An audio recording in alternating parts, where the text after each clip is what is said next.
Tonight on CFTK-TV News, there was a new update on the Mills Memorial Hospital. New Summer Olympic medals were unveiled, and there has been a major airbag recall lately. Northwest BC's only television news team. We are CFTK-TV News. Good evening, I'm Cale Maslin, and here's what's making the news in the Northwest and beyond for today. At the end of January, Northern Health released an update on how the construction of the new Mills Memorial Hospital in Terrace is going. Some mentioned milestones include the building's new equipment being continuously installed and delivered, the fact that testing of the major systems is currently ongoing, as well as the news that the current plan is to open the hospital sometime later this year. Other highlights of the report include staff learning to use a new hands-free communication technology known as Vocera, word that therapeutic multi-sensory rooms were able to be added to the building, and the offering of opportunities for employment at the new hospital being listed in the update. The update is publicly available on the Let's Talk Northern Health website, and virtual tours of the new building are on the site as well.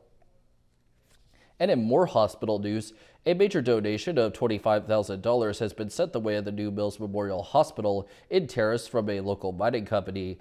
Seabridge Gold donated the money to the Dr. R.E.M. Lee Foundation in order to help the nearly completed hospital finish building its Tier 3 neonatal intensive care unit.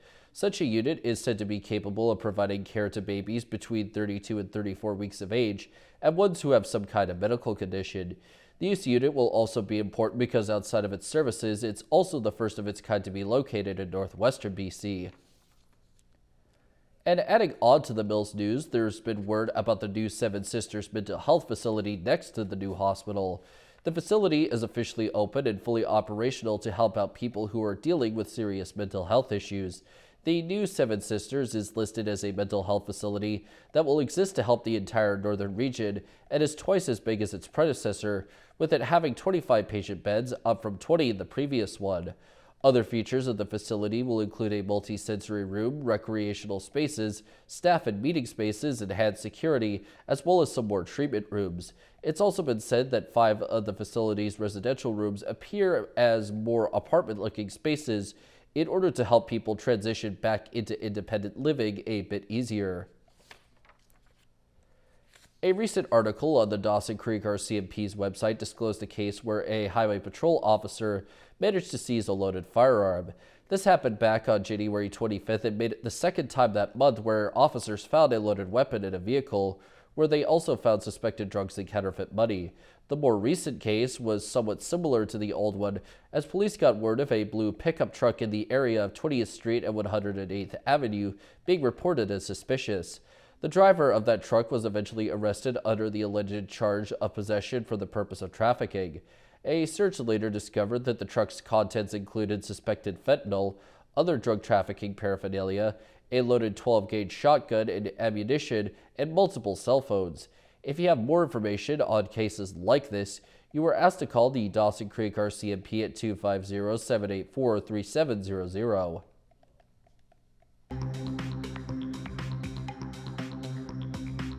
Coming up next, a piece of BC history is headed to the landfill.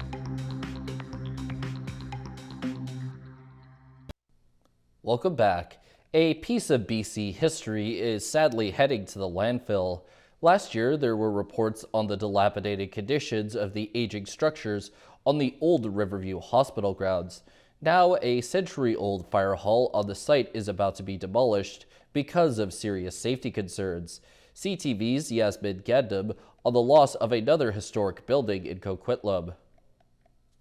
When it opened in 1927, this was one of the biggest fire halls in British Columbia. Crews moved out in 1988, and now it looks like this. It has a deep history of our city's origins, of our fire detachment's origins. Partial demolition of the building began in December. During the process, BC Housing found significant structural issues and decided to tear down the entire thing. It used to be operated by the province until they no longer felt they wanted to pay for it, at which point the city absorbed the what was 24-unit detachment. The site was shut down and left empty, and unfortunately it's been left to rot, to be frank. The building is on the site of the historic Riverview Psychiatric Hospital and is managed by BC Housing.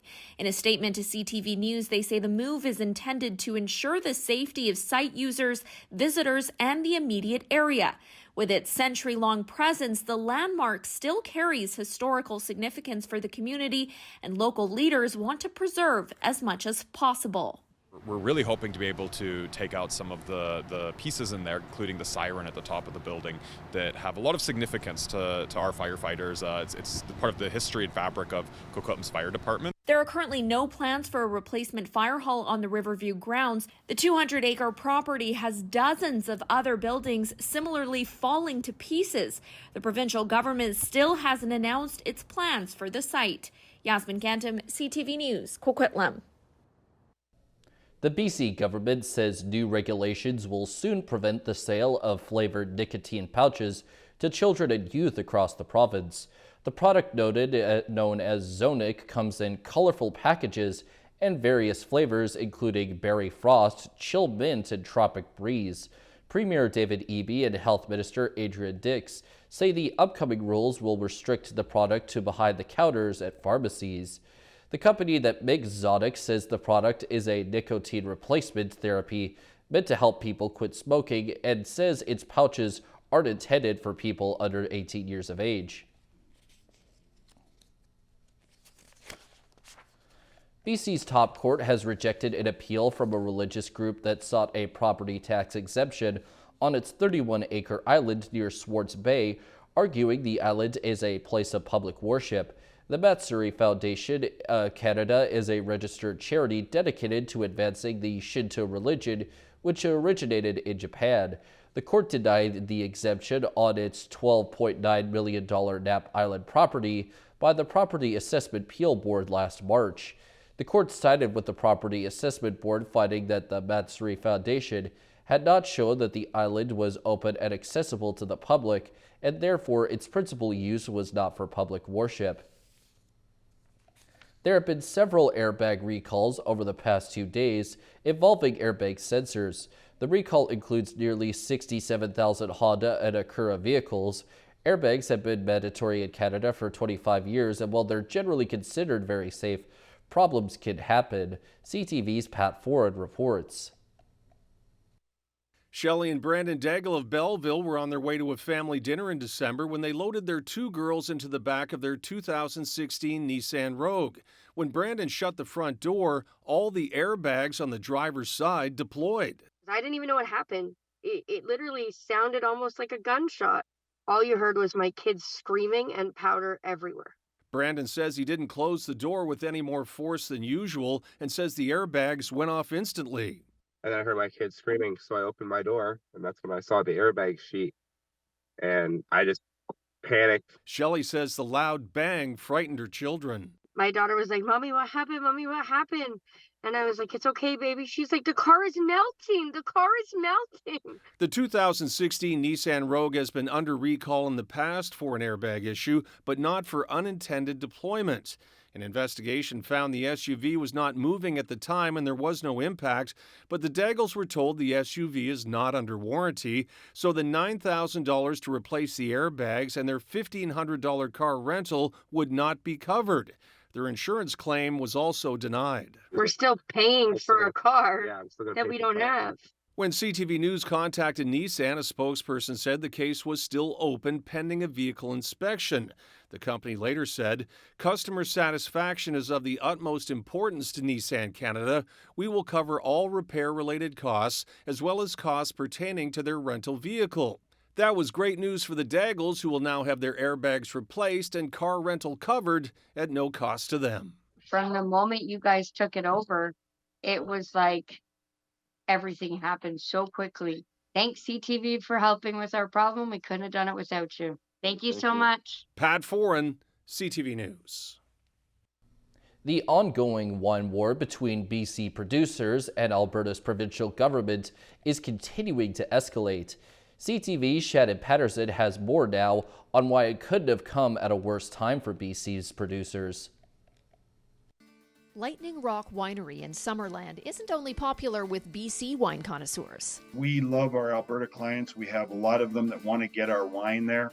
But because of the restrictions and the way that Alberta works, it makes it very hard to do business. Last week, Lightning Rock and dozens of other Okanagan wineries got a letter from the Alberta Gaming and Liquor Commission warning if they don't stop shipping their product direct to consumers in that province, their wine will be pulled from liquor store shelves. The rules in Alberta and the way the bureaucrats run it is they still believe in the old bricks and mortar business. They still believe that there's no such thing as the internet. Alberta regulators say they're starting to enforce the existing law because they don't collect tax when BC wine is shipped direct to consumers there. If Alberta wants me to collect tax and remit it on any sales to Albertans, we'd be glad to do it. Our Alberta clients would be glad to do it because of the benefit that they get from buying direct. I think that's exactly what Minister Farnworth is talking about with his counterpart is how do we navigate this in a way that works well for both those parties, for Alberta and for the producers here. But the opposition argues the message needs to come directly from BC's Premier. Leadership, is when moments like this, you get on the phone or get on a plane and you sit down with the neighboring Premier and you hash these things out. It's too big an important sector for us to just deal with this as another irritant. The challenge I've got with the Premier is that he's really good at expressing outrage, but he doesn't get in there and roll up his sleeves and say, hey, we need to fix this. The Alberta crackdown couldn't come at a worse time for Okanagan wineries. A cold snap in January decimated crops. It's devastating. Crews at Lightning Rock are replanting with hardier grapes, and the owner isn't going to stop shipping his wine to Alberta buyers. Right now, we're better off on direct to consumer. Even if that means he can't sell in Alberta liquor stores. Shannon Patterson, CTV News. Turning to tonight's weather, the north coast is said to be getting partly cloudy conditions at a low at -1 degree during the night. The Terrace-Kitimat area will deal with increasing cloudiness at a low of -6 degrees overnight. And the Bulkley Valley and Lakes District should see a partly cloudy night at a low around -17 degrees for a chillier nighttime. On the north coast, the upcoming week for them is expected to see rain at the start, before shifting to mixed sunny and cloudy conditions while the high goes from 4 to 6 degrees. In the Terrace-Kitimat area, their week should see a combo of flurry, snow, and rain before moving towards sunny and cloudy days and seeing a high shift between -2 and 3 degrees.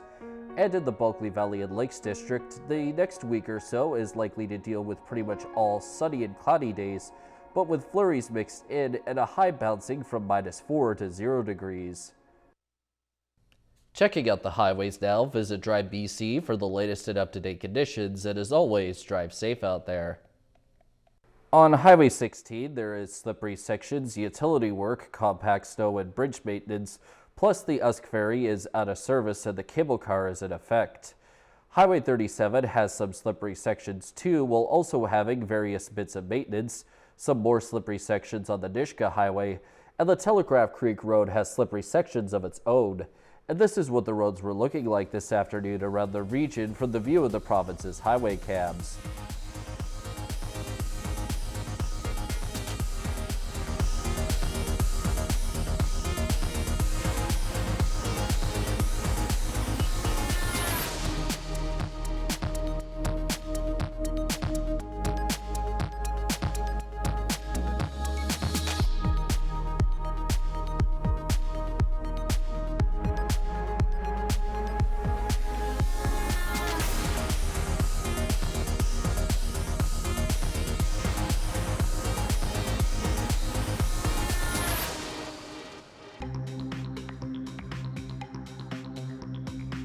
Still to come, the Bell Company has made some major cuts.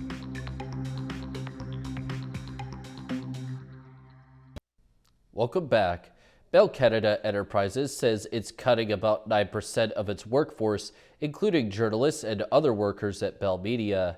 In an open letter signed by Chief Executive Mirko Bibic, the company announced today 4,800 jobs would be cut at all levels of the company. In a separate internal memo, Bell Media President Sean Cohen said the company intends to sell off 45 radio stations to 7 buyers. The affected stations are in British Columbia, Ontario, Quebec, and Atlantic Canada, and the sales are subject to CRTC approval and other closing conditions. BCE is the parent company of Bell Media, which owns CTV News. The provincial government is hosting a series of workshops in more than 30 communities to help farmers around the province prepare for a potential drought over the summer. Farmers will receive water management advice and information about all available financial support. The BC government says the sessions will take place this month through to April for communities in the Southern Interior, Cariboo, Kootenays, Okanagan, Lower Mainland, Peace Region, and Vancouver Island. The workshops are free, though registration is required. David Eby says social media companies need to be held accountable when they fail to provide a safe environment for children. The Premier's comments come after sextortion-related charges were laid against a man in Nigeria following the death of a 14-year-old BC teen. Police say the man pretended to be a teenage girl online, convinced the boy to send him intimate photos, and later blackmailed him. Eby called the boy's case every parent's worst fear realized. We're learning a bit more about alleged extortion attempts targeting South Asian businesses, an issue that spans from BC all the way to Ontario. Police in Peel revealed recently that they've made a handful of arrests in 2 separate cases. CTV's John Musselman reports. Peel Regional Police say they are investigating 29 separate cases of extortion targeting South Asian business owners. At a news conference today, police confirmed 5 people have been arrested in connection with 3 alleged incidents. The business owners received threats over the phone or through social media platforms to hand over money. The businesses that are being victimized are South Asian owned, but vary. They include, and they're not limited to, restaurants and bakeries, trucking and transport companies, independent used car dealerships, and jewelry stores. The victims are contacted by traditional means like phone calls, but web-based and social media platforms like WhatsApp video calls is being used as well. Police say 9 of the alleged extortion cases involve shootings at local businesses with multiple rounds fired. No one has been injured, but Brampton Mayor Patrick Brown says it has terrorized the community. I can't tell you how harrowing it was to get phone calls in the fall from families that were terrified, business owners that were terrified. There is a demand for money under the threat of violence to them, their business, or their associates. All of the information used in the threats can be found on open sources on the internet. The financial demands range from victim to victim, but they're often specified in Canadian currency or Indian rupees, with payment being made in either cash or a money transfer method. The investigation was part of a probe conducted by the Extortion Investigative Task Force created in December. Taylor Swift isn't the only singer getting headlines ahead of this weekend's Super Bowl. Hype for the halftime show is also building. ABC's Stephanie Ramos has a look at how Usher is preparing and who could join him on the stage. Oh my gosh. R&B legend Usher is sharing new clues about his highly anticipated Super Bowl halftime performance, now just 4 days away. Telling The Hollywood Reporter, "Should I have performed earlier at the Super Bowl based off of the hit records that I had? I don't think it's about a hit record moment. I think it's a celebration of a career." The 8-time Grammy winner gracing the big stage during a pivotal time. This year, marking the 20th anniversary for the Diamond Certified Confessions album and 30 years since Usher's debut self-titled album. The superstar comparing the cultural significance of his performance to J-Lo and Shakira's 2020 halftime show.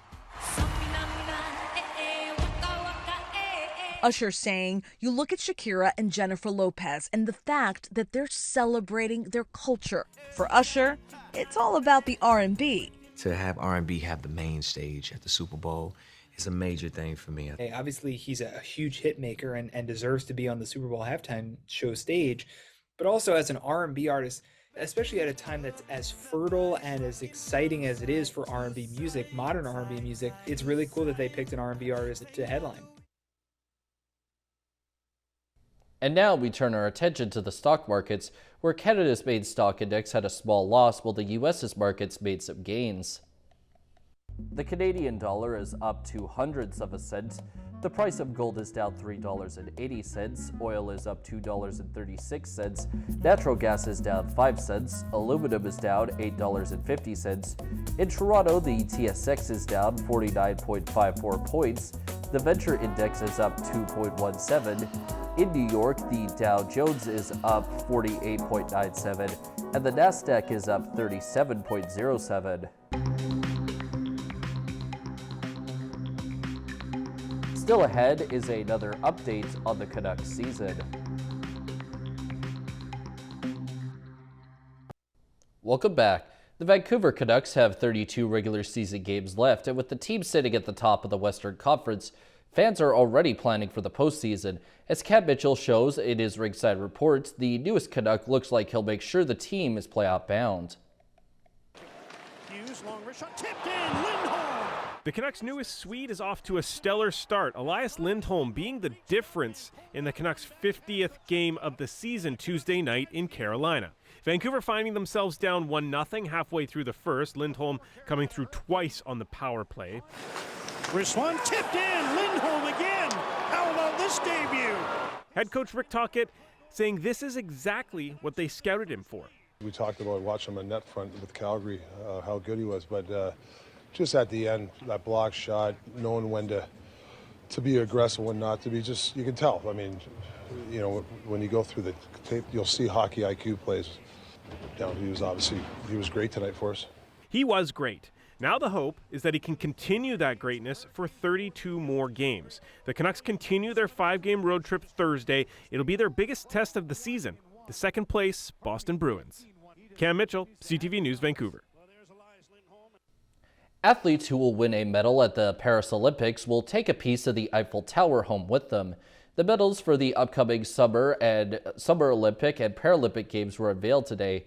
The hexagon in the middle is a piece of iron taken from the Paris landmark. Don't worry, no one took any load-bearing parts of the Eiffel Tower to make those medals. The pieces were taken from girders swapped out years ago during renovations. BC's Green Party wants the province to raise the income cutoff for 2 programs that help people in need of covering the cost of rent. Leader Sonia Furstenau says the household income cap for the province-wide rental assistance program should go from $40,000 to $70,000. She's also proposing the cap for the Shelter for and Elderly for Renters program to increase to either $45,000 or $50,000, depending on where the person lives. The Greens are proposing doubling the budget for rental assistance programs to $338 million. A spokesperson for several mosques and Islamic associations that called for former post-secondary education minister Selena Robinson to be ousted from her post approved of her decision to step down. Bilal Chima next said that Robinson is welcome to meet with community members to discuss the harm that her comments caused. Robinson was under heavy pressure for days after saying that Israel was founded on a, quote, crappy piece of land, leading to outcry from pro-Palestinian groups and several others. Robinson repeatedly apologized, but BC Premier David Eby said her remarks were incompatible with her remaining in the cabinet, although she will remain in the NDP caucus. That's all our news for now. From everyone at CFTK-TV News, I'm Cale Maslin. Thanks for watching. We'll see you next time.